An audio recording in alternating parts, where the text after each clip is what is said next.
देखिए हर खबर यहीं पर। सब्सक्राइब कीजिए TV9 भारतवर्ष।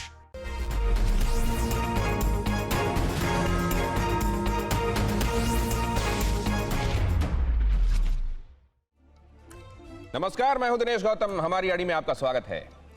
मेरे हाथ में आप एक कागज देख रहे हैं। यह कागज सिर्फ एक कागज नहीं है, बल्कि इससे पाकिस्तान की बौखलाहट, इमरान की तिलमिलाहट का पता चलता है। 26 मई को अयोध्या में राम मंदिर निर्माण कार्य का सिलसिला शुरू हुआ तो दर्द सबसे पहले पाकिस्तान को हुआ। उसने इसे कुतर्क के साथ मुसलमानों से जोड़ा और फिर कहा कि इसी वजह से हिंदुस्तान में अल्पसंख्यक हाशिए पर आ गए।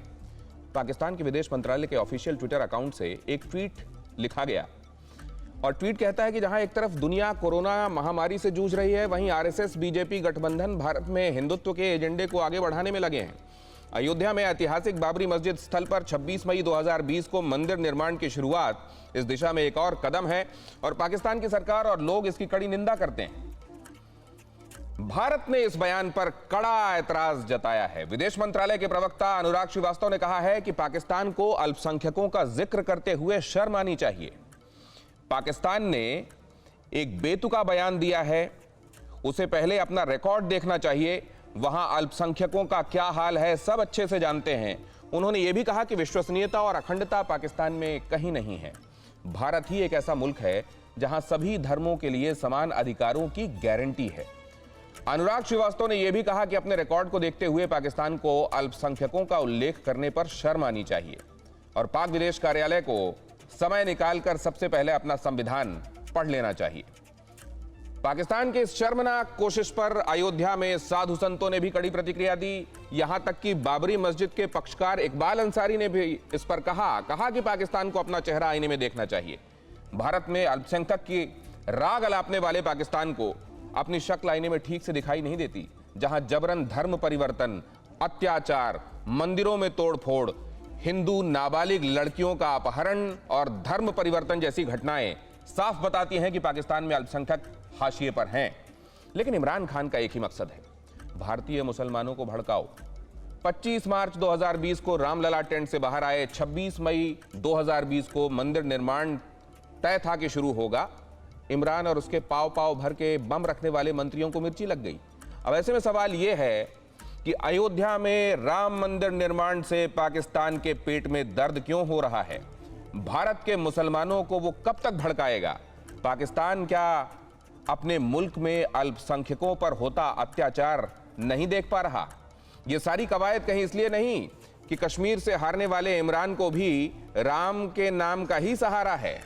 इन्हीं सवालों के साथ शुरू करते हैं आज की अड़ी, लेकिन आज के बेहद खास मेहमानों से पहले आपका परिचय करा दूं। हमारे साथ जुड़ रहे हैं नरेंद्र तनेजा, भारतीय जनता पार्टी की तरफ से अपनी बात रखने के लिए। क्या हम उन्हें स्क्रीन पर दिखा सकते हैं प्लीज? RSN सिंह साहब भी हमारे साथ जुड़ रहे हैं, डिफेंस सिक्योरिटी एक्सपर्ट हैं। इफ्तिखार साहब हमारे साथ जुड़ रहे हैं पाकिस्तान से, पाकिस्तान तहरीके इंसाफ की तरफ से नुमाइंदगी करेंगे और बताएंगे कि उनकी जहनियत इस बारे में क्या है। और इसके अलावा इरशाद भी हमारे साथ जुड़ रहे हैं और वो पाकिस्तान मुस्लिम लीग की तरफ से हमारे साथ इस चर्चा में शामिल होंगे।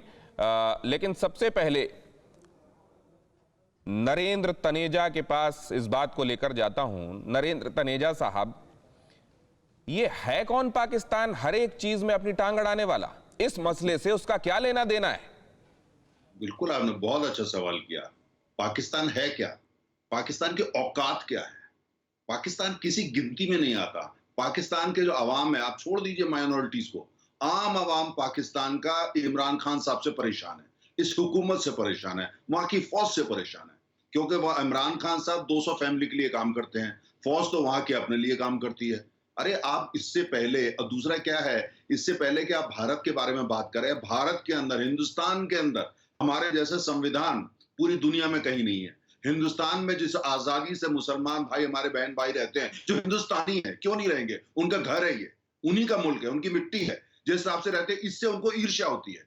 उतनी आजादी वो अपने लोगों को नहीं दे सकते, उस तरह की खुशहाली वो अपने लोगों को नहीं दे सकते, इसलिए उनको ईर्ष्या होती है। पहले कश्मीर कश्मीर बोलते रहे, पूरी दुनिया घूमा इमरान खान, चीन पहुंच गए कश्मीर। अब वो कश्मीर तो फेल हो गया, कश्मीर में कुछ कर नहीं पाए ये, और होगा भी कभी नहीं। अपना हमारा कश्मीर जो दबा रखा है, हमें तो वो वापस लेना है। हमारा मकसद तो वो है। अब ये नई चीज शुरू कर दी उन्होंने। इससे कुछ देखिए क्या, पाकिस्तान की जो इकोनॉमी है वो भिखारी मुल्क है, उसकी कहीं कोई गिनती नहीं है। अरब कंट्रीज में जाकर के अब जो बोल रहे हैं हिंदुस्तान में मुसलमान जो है वो सुरक्षित, अरब कंट्रीज में जा रहे हैं। अरब कंट्रीज क्या कर रहे हैं, इनको जाते वापस जाओ, वो कहते हैं हम इंडिया को आपसे ज्यादा जानते हैं, कोई नहीं सुन रहा। तो ये एक बौखलाई हुई आवाज है, इसलिए इसको कोई तवज्जो देने की जरूरत नहीं है।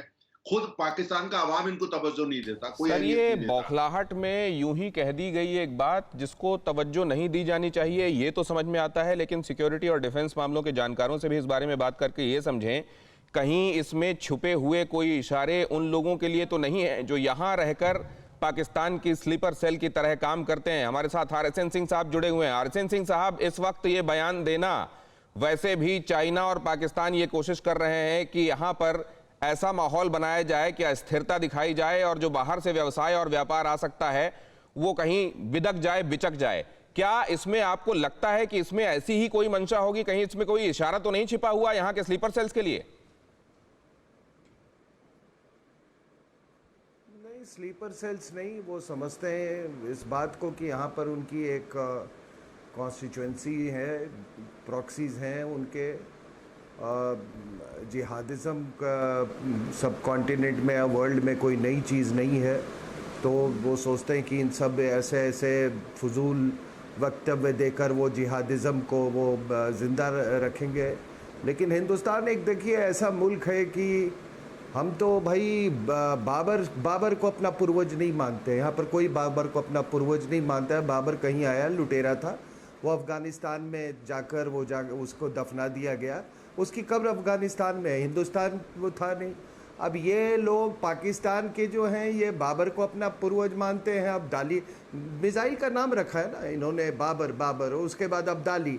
अब आपको इतिहास बता दूं कि अब्दाली जब यहाँ आया था तो किसको लूट के ले गया था? मुग़ल बादशाह को, और उसकी बेटियों को भी उठा ले गया था। तो उसके नाम से भी मिसाइल है, बाबर के नाम से भी मिसाइल है।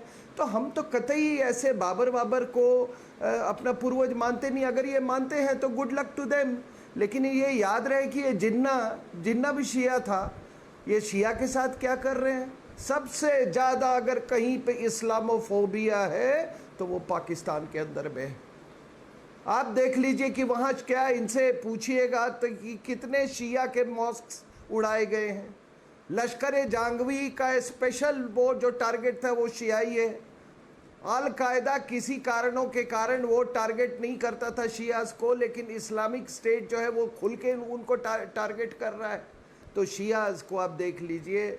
आप वहाँ अहमदिया जिन्होंने पाकिस्तान बनाने में एक बड़ी रोल अदा की थी, उनका क्या हश्र किया था हो रहा है वहाँ पर, वो देख लीजिए। और बलूचिस्तान में आपको बता दूं वहाँ का इस्लाम बहुत अलग तरह का इस्लाम है। वो इनको अपने आप को इनका हिस्सा तो मानते भी नहीं। उनका रमजान का भी अलग वो क्या मैं नटशल में शुरुआत की इस चर्चा का लब्बुलुआब ये समझूं RSN सिंह साहब, मैं आऊंगा आपके पास दोबारा। अभी तक जो आपने बात कही है, क्या उसका सार संक्षेप में ये समझूं कि इनके यहाँ के मसलों पर अगर ये बात करने लगेंगे, अगर ये उसके प्रोज एंड कॉन्स डिस्कस करने लगेंगे तो इनको रास्ता नहीं मिलेगा बचने के लिए। इसलिए पड़ोसी मुल्क की तरफ दिखाओ, वहां की चर्चा करो, वहां के किसी मुद्दे से अपने देश की आवाम को जोड़ दो और इस बहाने ध्यान भटकाते रहो। क्या ये मसला है? अगले दौर में इसका जवाब लूंगा, लेकिन मेरे साथ अवनिजेश अवस्थी भी जुड़ रहे हैं, पॉलिटिकल एनालिस्ट हैं, और आपको इरशाद अहमद खान भी अब नजर आ रहे हैं पाकिस्तान से आपकी स्क्रीन में नीचे की तरफ। इरशाद जी स्वागत है आपका, आऊंगा आपके पास में, लेकिन पहले अवनिजेश आपके पास आ रहा हूं मैं। सर, क्या आपको लगता है कि इसमें डाइवर्ट करने वाली टैक्टिक्स है? अपने यहाँ की आवाम को डाइवर्ट करो ताकि वो सवाल ना पूछ ले और यहाँ कश्मीर की रट लगाए रहो, नहीं अगर वो खत्म हो जाए तो फिर उसके बाद राम मंदिर का जिक्र करो। ये कितना हास्यास्पद है कि देश की सुप्रीम कोर्ट ने जिस बारे में फैसला दिया, देश का मुसलमान जिसको दोनों बाहों से जिस फैसले का स्वागत कर रहा है, उस बारे में पाकिस्तान ये स्टेटमेंट दे रहा है। इस समय इस स्टेटमेंट का मतलब क्या है? पहली बात दिनेश जी, मैं आपको एक बात बता दूं कि इमरान खान को जो इस्लामिक वर्ल्ड का नेता बनने का खुमार है, उसका सबसे पहला पोल तो वहाँ खुल जाती है जो 9 लाख उइगर मुसलमान जो चीन में डिटेंशन कैंप में रह रहे हैं, जिन पर सचमुच अमानवीय अत्याचार हो रहे हैं। अगर पूरे विश्व भर के मुसलमानों को अगर कहीं ध्यान देना है अगर मुस्लिम जमात की हैसियत से, तो वो पहले सबसे पहले चीन की तरफ देखें, जिसके बारे में इमरान खान कहते हैं अच्छा ऐसा कुछ हो रहा है, मुझे तो मालूम नहीं है। पता नहीं कैसे नेता हैं वो, एक देश के राष्ट्रीय अध्यक्ष अपने आप को प्रधानमंत्री कहते हैं। पहली बात तो ये कि उनको मुसलमानी जगत का नेतृत्व करने की इच्छा तो है, और इच्छा भी नहीं है, वास्तव में वे उनसे सहानुभूति चाहते हैं। लेकिन सबसे महत्वपूर्ण बात यह है इमरान खान कि आप अपने देश के भीतर के जो मुसलमान हैं, अहमदिया हैं, जैसा आरएन सिंह ने बताया, बलूचिस्तान में है, सिंध में है, यहाँ पर जो है अपने उनके साथ आप क्या अत्याचार कर रहे हैं, किस तरीके का अत्याचार कर रहे हैं। और जहाँ तक राम मंदिर का सवाल है, बड़ी साफ सी बात है कि आप बाबर, गजनवी और गौरी मिसाइल बनाइए, क्योंकि आप अपना उसको मानते हैं, पूर्वज मानते हैं, आपके लिए नायक होंगे। हिंदुस्तान के लिए सबसे महत्वपूर्ण बात यह है कि यहाँ पर इन लुटेरों का, और बड़ी साफ सी बात है, हिंदुस्तान में लुटेरे आए, मोहम्मद बिन कासिम आया, Mohammad Ghori, Mohammad Ghaznavi, Genghis Khan, Taimur lung, Ahmad Shah Abdali, Nadir Shah. Bharat ने कभी किसी पर आक्रमण किया क्या? किसी एक भारत के किसी भी राजा का ऐसा मिलता है कि उसने बाहर जाकर के किसी पे साम्राज्यवादी नीति के तहत आक्रमण किया हो, कहीं लूटा हो? एक भी उदाहरण नहीं है, एक भी उदाहरण नहीं है। इसलिए राम मंदिर पर इमरान खान का बोलना ठीक वैसे ही है कि जैसे उनके पास कोरोना को लेकर के, टिड्डियों को लेकर के, मक्खियों को लेकर के कोई नीति नहीं है। पाकिस्तान जिस हालत से गुजर रहा है उसमें सचमुच इमरान खान कब प्रधानमंत्री न रहें, आपको अचानक जैसे खबर आएगी सलाउद्दीन पे हमला हुआ, ऐसे हो सकता है आपको अचानक एक दिन खबर आया इमरान खान अब प्रधानमंत्री नहीं रहे, जेल में बंद हैं, तो ये भी हो सकता है। इफ्तिखार गुर्जर साहब, इंजीनियर साहब तो हमारे साथ जुड़ रहे हैं पाकिस्तान से, और इमरान खान तहरीक इंसाफ से वो ताल्लुक रखते हैं। मैं आपके पास आ रहा हूँ। अब निजेश जी, आपने, मैंने सोचा बात समाप्त कर ली है, तो मैंने सोचा एक गेस्ट जो हमारे साथ अभी जुड़े हैं उनका तारुफ भी करा दूं। हमारे साथ इफ्तिखार गुर्जर भी जुड़ गए हैं, जैसा मैंने कहा, और पिछली दफ़ा जब उनसे बात हो रही थी तब तो उन्होंने अपने आसपास कोई मिसाइल भी रखी हुई थी। उम्मीद है कि आज वो मिसाइल नीचे रख के बात करेंगे, लेकिन पहले मैं इस बात को लेकर इरशाद अहमद साहब के पास जाऊंगा। इरशाद अहमद साहब, मैं ये समझना चाहता हूं कि एक मसला जो हिंदुस्तान का मसला है, जिस बारे में हिंदुस्तान की सबसे बड़ी अदालत ने फैसला दे दिया, वो फैसला भी पिछले साल नवंबर में आया, उस बारे में अभी कोई राग अलापने की कौन सी नौबत बनती है पाकिस्तान की तरफ से? किस हिसाब से वो जस्टिफाई करेगा कि मेरा इसमें कहना ठीक है? मैं कह रहा हूं कि ये सरासर हुआ तो जुल्म है वहां मुसलमानों के साथ, ये तो बात आप मान लीजिए। ये तो हद हो गई सर, कि एक नहीं, हद नहीं हो गई, जुल्म हो गई। नहीं, क्या आप समझते हैं सर? एक सेकंड इरशाद साहब, नहीं, आप कुछ भी कह देंगे सर, मेरी बात सुनिए। नहीं, आप मेरी बात सुनिए, आप ये बताइए। नहीं, एक सेकंड, मैं आपसे ये पूछना चाहता हूं कि ये जो सिस्टम्स बनाए जाते हैं, यहां पर आप कह रहे हैं जिनके ऊपर जुल्म हुआ उनकी आबादी हिंदुस्तान में बढ़ी है और वो सुख से रह रहे हैं। वहां पर जिनके ऊपर जुल्म की बात की जाती है उनकी 20% से ऊपर की आबादी 3% के आसपास आ गई है। आप कैसी बातें कर रहे हैं सर? और यहां की सुप्रीम कोर्ट पर आपको एतबार नहीं है सर? वो सुप्रीम कोर्ट जिसमें कई जजेस थे और जिसने मेजॉरिटी से यह फैसला दिया था। आपकी मैं बात पे आता हूं कि देखिए, पहले आपकी हाई कोर्ट ने एक फैसला दिया कि ये जो मीनार वाली जगह है ये हमें दे दीजिए, बाकी मुसलमानों को दे दीजिए। देखिए, करप्शन तो अदालतों से शुरू होती है हमेशा। पाकिस्तान में हमारे कभी अल्हम्दुलिल्लाह ऐसा केस नहीं हुआ होगा। आपकी हाई कोर्ट ने फैसला दिया कि 25% या 30% मुसलमानों को दे दें, बाकी इंडियन हिंदू के लिए मंदिर बना दिया जाए। लेकिन उसके बाद आप लोग सुप्रीम कोर्ट मैं कह रहा हूं आपकी लोकस, मैं इरशाद साहब सिर्फ इतना पूछ रहा हूं, इरशाद साहब, हमारा मुल्क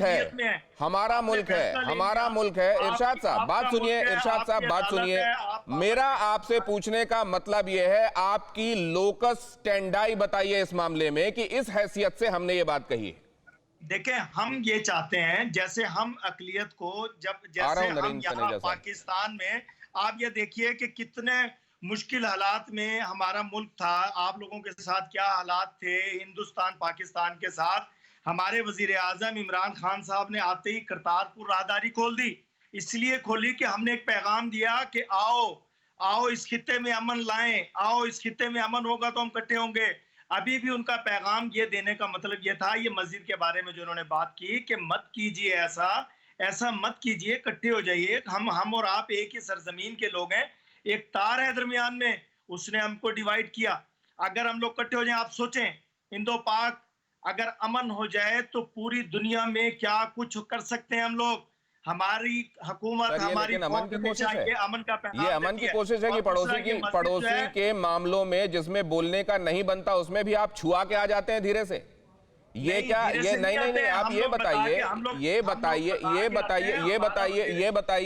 बताइए आप कि आप लोगों को ये समझ में आता है कि ये मामला हमारा है, इसमें हमको बोलना चाहिए, ये मामला हमारा नहीं है, इस पे हमको खामोश रहना चाहिए, ये बात समझ में आती है आपको? नरेंद्र तनेजा साहब, मैं इस पे रिएक्शन लेके आपके पास आता हूं और उसके बाद इरशाद जी के पास जाऊंगा। नरेंद्र तनेजा साहब। हाँ दिनेश जी, देखिए मैं इनको सुन रहा हूँ, इनको लगता है ना तो तारीख का इतिहास का पता है ना इनको भूगोल का पता है। अरे भैया ये राम का देश है, यहाँ राम का नहीं होगा तो किसका होगा? जो आपका मुल्क है पाकिस्तान, आपका जो सबसे खूबसूरत शहर लाहौर है, वो किसने बनाया था? लाहौर वो राम के पुत्र लव ने बनाया था। आपको अपने इतिहास नहीं पता, हिस्ट्री नहीं पता पाकिस्तान की, किसने बनाया था? लाहौर जो है वो राम के बेटे की राजधानी थी। पूरा मुल्क जिसको आप आज पाकिस्तान बोलते हैं, जहां आपने चारों तरफ इस्लाम के नाम पे आतंकवाद फैला दिया, पूरे मुल्क को बर्बाद करके रख दिया, वो हिंदुस्तान का हिस्सा है। आप तो हमारे मेहमान हैं उस दिनों के, आप हैं क्या? और आपको देखिए आपकी लोकल स्टैंडर्ड, आपकी औकात क्या है? हिंदुस्तान के सामने आप हैं क्या?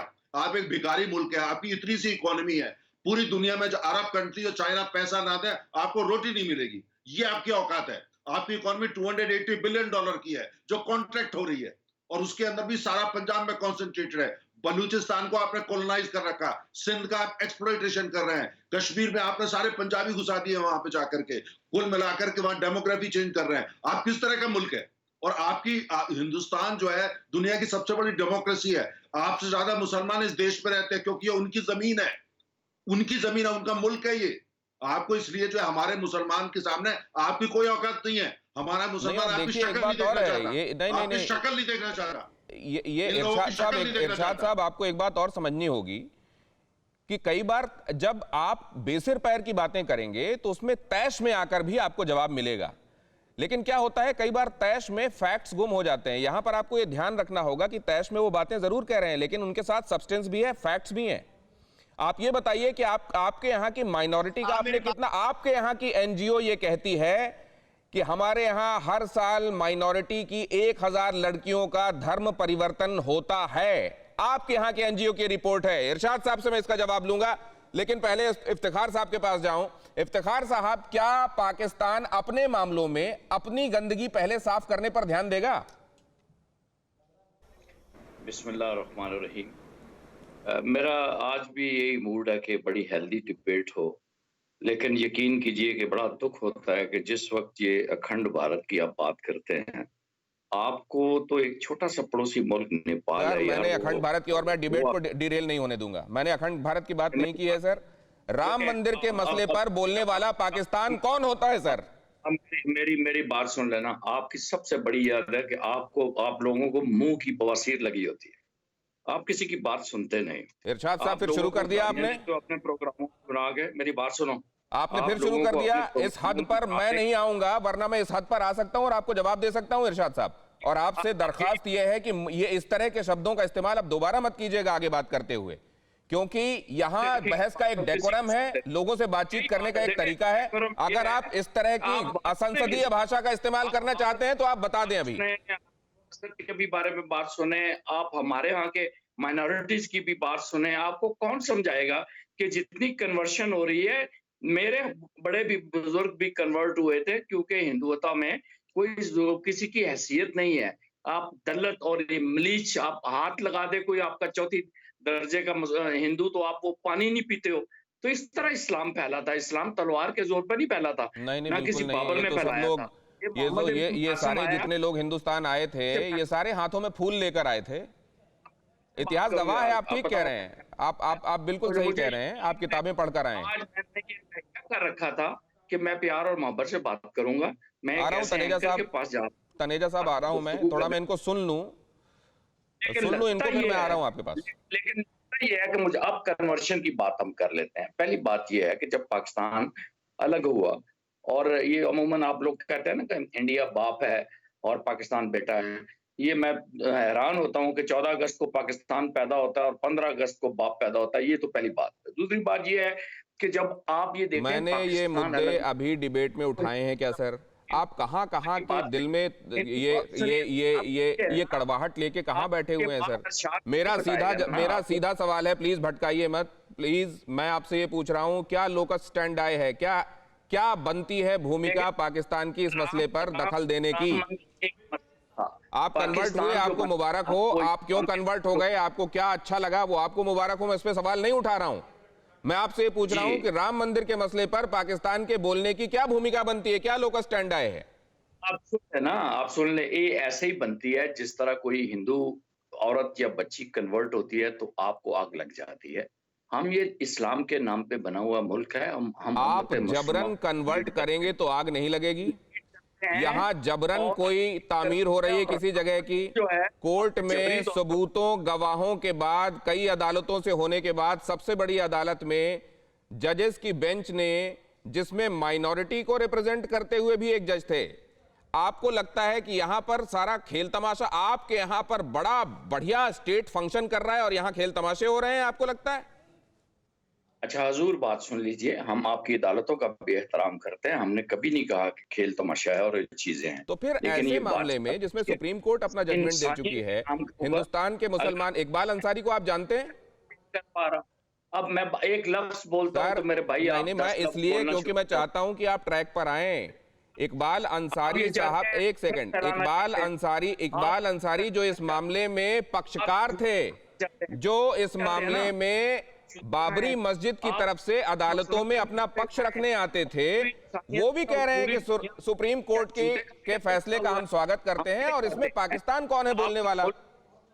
आपका मुल्क एक बहुत बड़ा मुल्क है, डेमोक्रेटिक मुल्क है। हम ये चाहते हैं ये पूरी दुनिया में इसको जो जूते पड़ रहे हैं इससे ये बच जाए, अपने मजहबी इबादत लोगों को करने दे, वहां पे जबरी तौर पे लोगों की मस्जिदों को तबाह ना करे। हमने 400 मंदिर रेनोवेट किए हैं, हमने करतारपुरा बनाया है, हमने ननकाना साहब तक एक्सेस दी है। हमारे तो अंदर जो मजहबी इंतहा पसंद है वो इमरान खान के, इसलिए अविनिजेश जवाब देंगे इसके। अविनिजेश जी, मैं ये इफ्तिखार से पूछना चाहता हूं, वहां कितने मंदिर तोड़े गए हैं, कुछ है जवाब आपके पास? वो रेनोवेशन की बात कर रहे हैं। कितनी माइनॉरिटीज है जो वहां पर इतनी कम क्यों हो गई है? वहां पर कोई जवाब है इसका आपके पास? कोई आपके पास जवाब है कि उइगर मुसलमानों के बारे में आपकी जुबान क्यों नहीं हिलती? कोई जवाब है आपके पास कि मुहाजिर वहां पे किस हालत में रह रहे हैं? आप अपनी सुप्रीम कोर्ट की बात, आपके पास कोई जवाब है कि बलूचिस्तान में मुसलमानों के ऊपर क्यों अत्याचार कर रहे हो? वहां की लड़कियों को उठा के ले जाते हो आप और शेखों को बेचते हो आप, शेखों को बेचते हो। ये मेरा इंटरव्यू हुआ है, जिस जगह की आप बात करते हो सिंध में, मेरी आती आपको? पूरी दुनिया में तमाम आतंकवादी जो घोषित किए गए हैं, आपको इतनी तो शर्म आती नहीं कि ओसामा बिन लादेन आपके पड़ोस में था और आप कहते हो कि हमें मालूम नहीं था? शर्म आनी चाहिए आपको। ओसामा बिन लादेन आपके अहमदाबाद में रह रहा था और आप कह रहे हो हमें मालूम नहीं था। कैसा देश है आपका? कैसी सेना है? हमने तो उसको पकड़वा दिया। कैसे झूठे और मक्कार आदमी हो तुम? आप गंदे और बड़े कुत्ते के सब अमेरिका आया मार के ले गया उसको, अमेरिका आया मार के ले गया आपके ओसामा बिन लादेन को, जिसको पाल रखा था आपने। शर्म आई आपको? अच्छा, आपको शर्म आई इस बात पर? आपको इस बात पर शर्म आई कि अमेरिका आया, रात को ओसामा बिन लादेन को मारा, उठा के ले गया, कहां फेंका उसको आज तक नहीं मालूम? शर्म आई आपको? आपको शर्म आई? बताइए, आपको शर्म आती है कि दाऊद इब्राहिम को आपने छुपा रखा है? शर्म थोड़ी सी आती है कि नहीं आपको? पूरी दुनिया में आपको आतंकिस्तान कहते हैं, आपको मालूम है? पाकिस्तान का पासपोर्ट जिसके पास होता है उसकी स्पेशल जांच होती है, आपको मालूम है ये बात? पूरी दुनिया में कहीं चले जाओ, पाकिस्तानी हो, पासपोर्ट पाकिस्तानी पासपोर्ट है, दोबारा से जांच होगी तुम्हारी। होठों के हिलने से मुझे ये लग रहा था, मैंने आवाज तो नहीं सुनी, लेकिन मुझे ये लग रहा था इफ्तिखार साहब आप बदजुबानी कर रहे हैं। गालियों पर मत आइएगा वरना मैं म्यूट कर दूंगा, और फिर भी आप नहीं माने तो फिर मुझको आप रुखसती के लिए कहना पड़ेगा। जैसा आदमी होगा, नहीं, जो जैसा होगा जवाब ले लेते हैं। वो निजेश जी आवाज, एक सेकंड आवाज दीजिए, इफ्तिखार जी की जवाब लेने दीजिए, और मैं जा रहा हूं फिर आरएसएन सिंह साहब के पास। इफ्तिखार साहब। सर मेरी गुजारिश ये है कि बदजुबानी मत कीजिएगा, गालियां तो बिल्कुल इस्तेमाल मत कीजिएगा, और जो शुरुआत में आपने एक जुमला इस्तेमाल किया था बिल्कुल उस तरह का मत कीजिएगा। अगर कोई आपको सब्सटेंशियल जवाब देना है, आपको लगता है कि ये तथ्यपूर्ण और तर्कपूर्ण जवाब है, सच्चाई के आधार पे आप कोई जवाब देना चाहते हैं तो अपनी बात कहें। मैं जरूर कहूंगा, मैं आपका एहतराम करता हूं, लेकिन मेरी एक बात सुनिए। जब आपका एक पार्टिसिपेंट बैठ के एग्रेसिवली किसी बंदे को ये कहे कि ये झूठा है, ये मक्कार है, तो फिर क्या जवाब लोगे यार तुम? नहीं सर, एक आप सेकंड, ऐसी है कि आप किसी नकार करने में जाके आप सर बीच में जो आपके होंठ हिल रहे थे ना सर, वो ये मक्कार वगैरह बहुत बौने हो जाते हैं सर। जो आप बीच में अपने होंठ हिला रहे थे, मुझको उससे पता चला कि आप तो कुछ और ही मूड में आ रहे थे। तो मेरा ये है कि सर वहां तक रहिएगा जहां मर्यादाएं न टूटें। खैर अभी आप नॉर्मल होइए, मैं आरएसएन सिंह साहब के पास जाता हूं। सिंह साहब ये बताइए, ये एक एनिमोसिटी है जो चली आ रही है लगातार और ये रहेगी, इसीलिए इस तरह की ये बातें आ रही हैं, या ये डेलिबरेट है, ये टैक्टिकल है, ये वहां की आर्मी की तरफ से किया जाने वाला ऐसा काम है जिसके बहुत गूढ़ मायने हैं?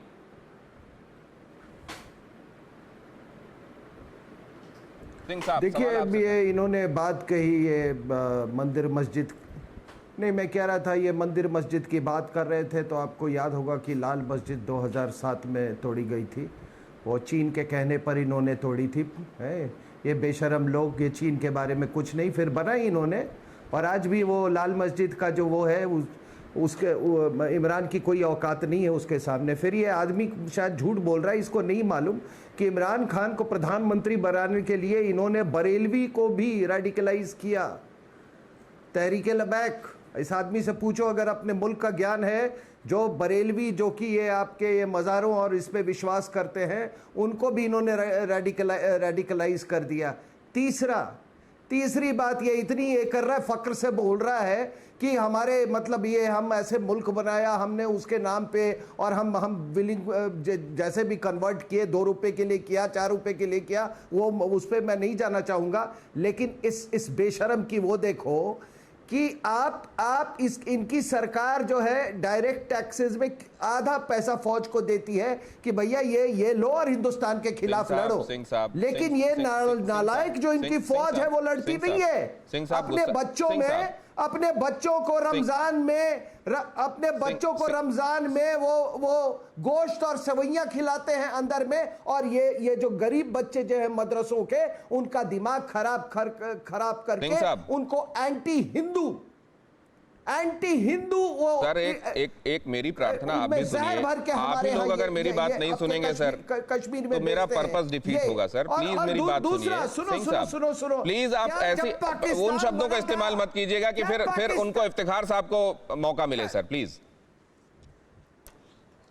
क्या जब पाकिस्तान बना था तो वो सुअर खाने वाला जिन्ना ने क्या बोला था कि अहमदिया को हम बाहर कर देंगे, हम संविधान हम उनको इस्लाम से बाहर कर देंगे, क्या बोला था? गुस्सा जायज है आपका, लेकिन अभी मुझको आपको शांत कराना पड़ेगा। अभी आप शांत हो जाएं प्लीज, थोड़ी देर शांत हो जाएं। मैं आपके पास दोबारा आऊंगा और एक बार फिर से मैं आपसे ये कहता हूं सिंह साहब कि अगर आप इस तरह के शब्दों का इस्तेमाल करेंगे तो इफ्तिखार साहब तो उधर से आप देख ही रहे हैं कि किस तरह के मूड में बैठे हुए हैं।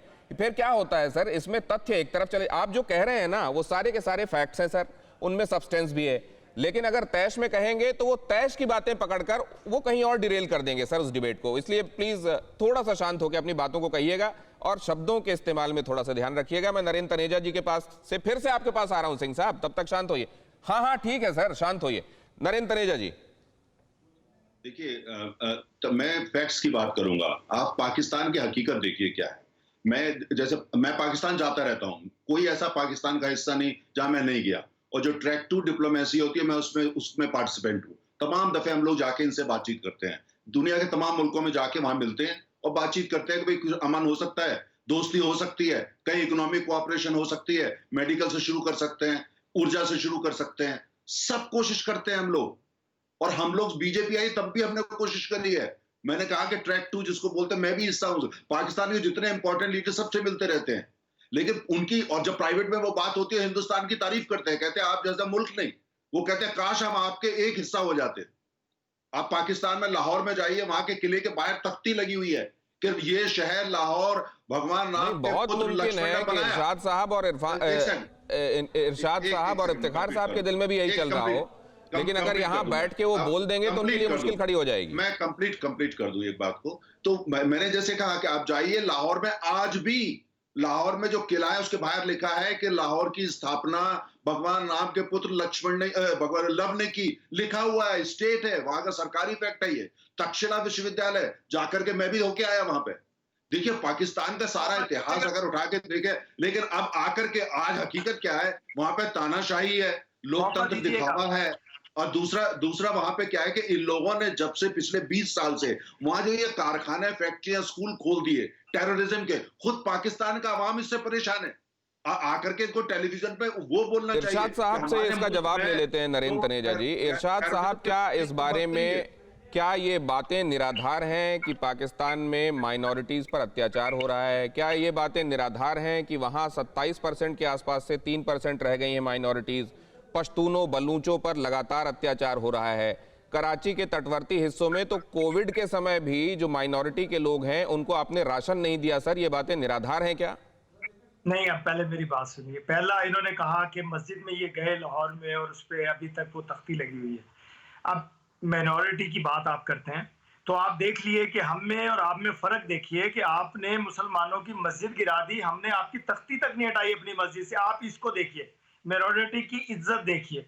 दूसरा आप बात करते हैं राशन, हम लोग ऐसे मुस्लिम, आप मेरी बात सुने, हौसला रखिए, मेरी बात आप मेरी बात का जवाब दीजिएगा। पहले मेरी बात सुने प्लीज। आपने बातें की, मैं बीच में बोला, अभी आप भी मत बोले, आप मुझे बात करने दें जरा। आप मुझे बात सुन लीजिए, फिर जवाब दे दीजिएगा।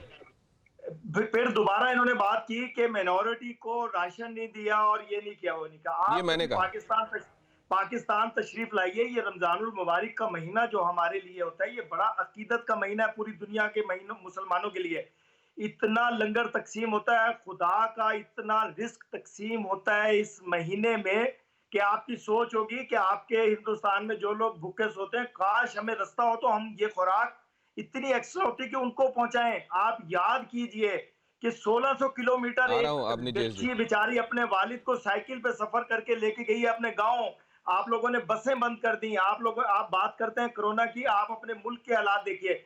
आप बात करते हैं पाकिस्तान की हैसियत की, आप अपनी हैसियत देखिए कि लद्दाख में आपके फौजी चाइनीज फौज के पैर पकड़े हुए हैं ना। बातें जब चलती हैं तो बहुत सारी बातें शामिल होती हैं, और जो मुख्य मुद्दा है उससे, जो मुख्य मसला है सर, जो मुख्य मसला है उसकी तरफ लौटें आप।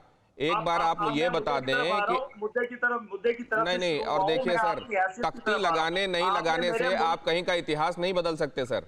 तख्ती आपने इसलिए लगाई हुई है क्योंकि तख्ती आप अगर हटा भी देंगे तो उससे इतिहास नहीं बदल जाएगा। मैं एक सवाल सर, फिर से मैं वहीं आता हूं, आप मुझे ये समझा दें कि आपके यहां पर अगर कोई मसला सुप्रीम कोर्ट से डिसाइड हो चुका है तो उसमें बोलने वाला आप समझते हैं कि हिंदुस्तान होना चाहिए कुछ? देखिए, अगर हमारे मुल्क में फैसला अगर कोई गलत अदालत, वैसे तो आपके यहाँ सुप्रीम कोर्ट भी कहते हैं कि आर्मी से परमिशन लेके फैसले देती है, बोलती है हमारा बच्चा अगर खुदा ना खास्ता सुप्रीम कोर्ट गलत फैसला देगी तो एक बच्चा बोलता है। और दुनिया को बोलना चाहिए जब किसी के साथ जुल्म हो रहा है, किसी भी कौम के साथ। आप आर्मी को तो नहीं कह रहे हैं? मेरा ख्याल है एज ए इंसान छोड़ दे, मुसलमान, हिंदू, यात्री सब छोड़ दे।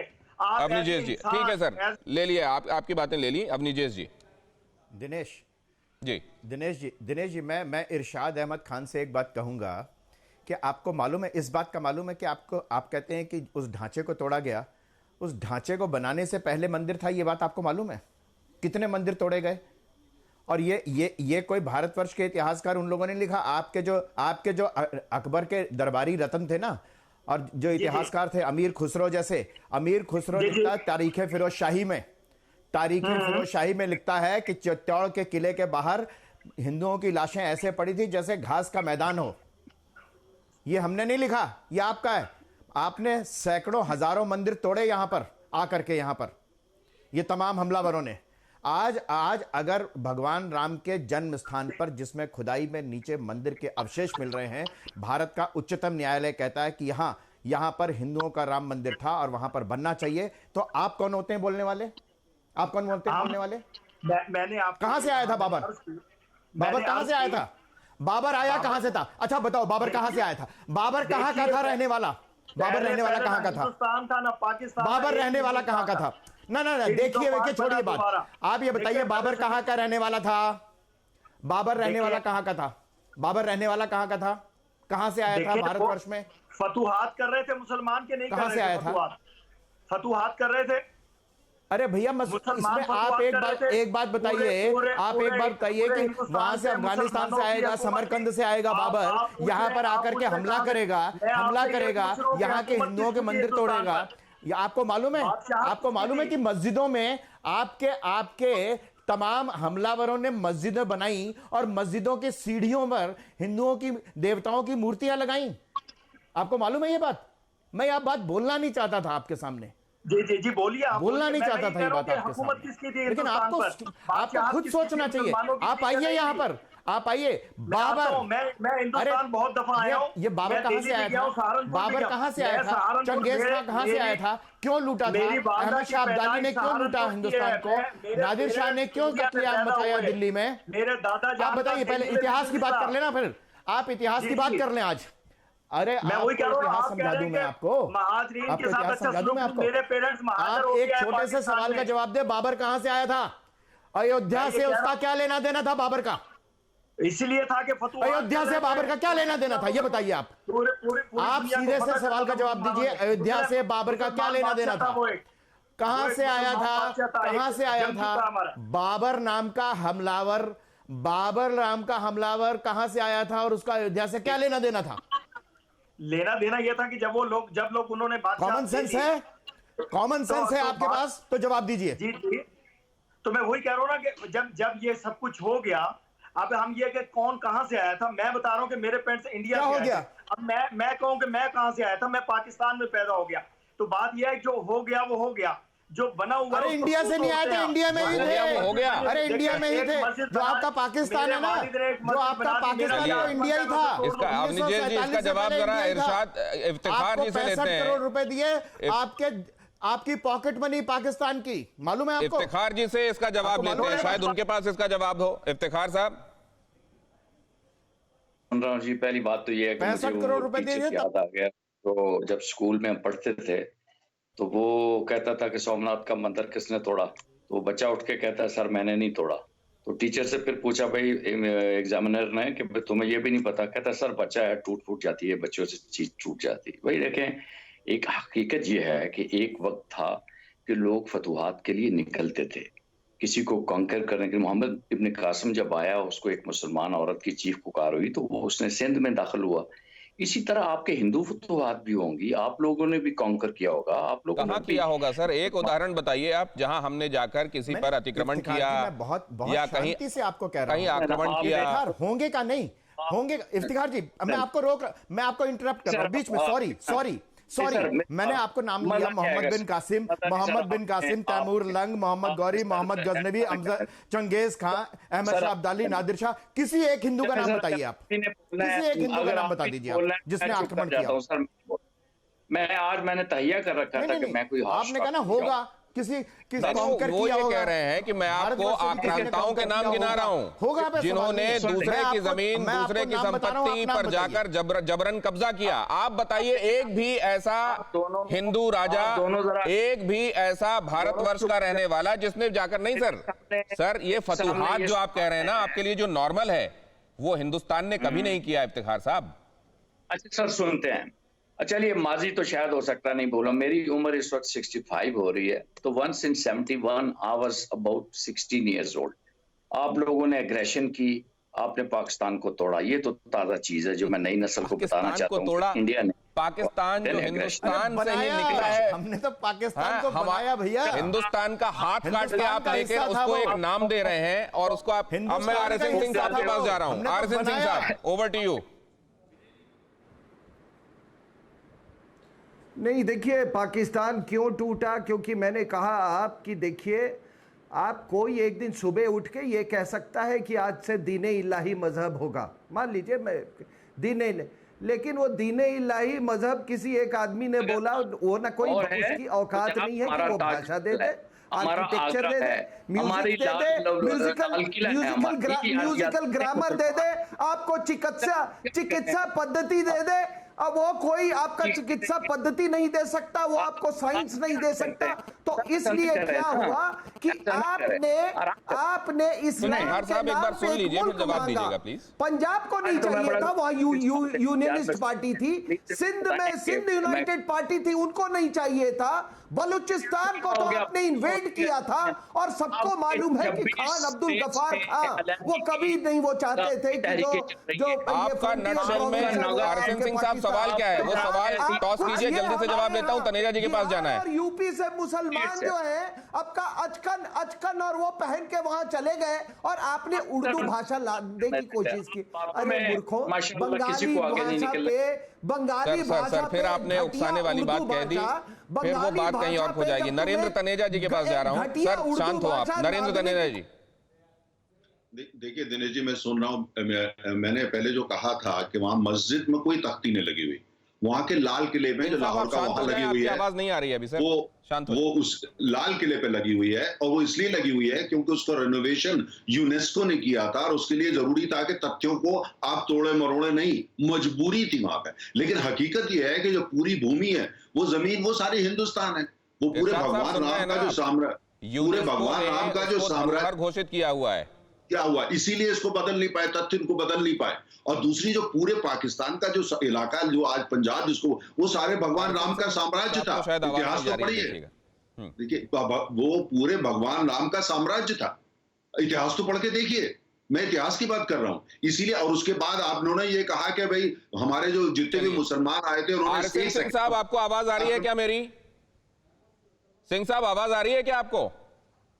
हाँ बिल्कुल। सिंह साहब, कंक्लूडिंग रिमार्क। आ रही है सर, कंक्लूडिंग रिमार्क। सलाउद्दीन पर हमला, क्या उसका इस्तेमाल जितना होना था हो लिया? वो यूज एंड थ्रो वाली स्थिति में आ गया क्या? वो रमजान खत्म हो गया, रमजान खत्म हो गया, रमजान में उससे जो करवाना था इन्होंने करवा लिया। अब रमजान, इस रमजान के बाद, और रमजान जवाब ले लेता हूं। इफ्तिखार गुर्जर साहब, 30 सेकंड में जवाब लेना होगा सर, टाइम बिल्कुल नहीं है। इफ्तिखार गुर्जर साहब, ये क्या कर रहे थे? इफ्तिखार गुर्जर साहब, जवाब। सर, मैं आपको सिर्फ एक जवाब देना चाहता हूं कि आप अपनी हदूद में रहें, अपने मुल्क को संभालें। टूटता हुआ आपका मुल्क है, आप पाकिस्तान की फिक्र न करें, आप हमारे बलोचों की फिक्र न करें, हमारे पंजाबियों की न करें, हमारे सिंधियों की न करें। यहाँ की सुप्रीम कोर्ट ने जिस बारे में फैसला दिया है उसकी फिक्र आप क्यों कर रहे हैं? वही तो जानना चाह रहा था मैं कि लोकल स्टैंड है क्या है, वो तो आप बता नहीं पाए। इरशाद साहब, चलते चलते एक रिमार्क आपसे, क्या लोकल स्टैंड है पाकिस्तान की? क्या आइंदा गुरेज करेगा वो इस तरह की बातों में दखल देने से? एज ए इंसानियत हमारे प्राइम मिनिस्टर ने बात की है कि अगर। धन्यवाद आप सभी का हमारे साथ आज की चर्चा में जुड़ने के लिए। कथनी और करनी में अगर फर्क ना हो तो जो आप कहते हैं उसको लोग सुनते हैं, उस पर अकीदा लाते हैं, उस पर भरोसा करते हैं, एतबार करते हैं। लेकिन जब आप करते कुछ और हैं और बातें वो करते हैं जैसे अभी इंसानियत की हुई, तो फिर सिर्फ हंसी आती है। आज की अड़ी में इतना ही।